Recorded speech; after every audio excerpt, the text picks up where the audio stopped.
Some of my patients with severe hand injuries benefit from not being able to see their hand while exercising. Seeing their injured hand often leads to them feeling more pain and dropping out of the exercise sooner.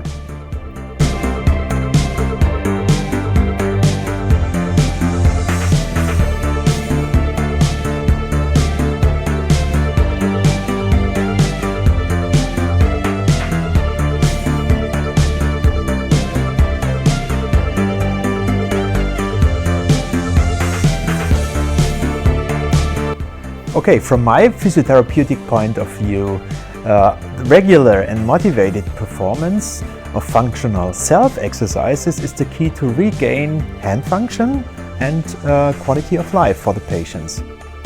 Und am liebsten habe ich Schafe geschert.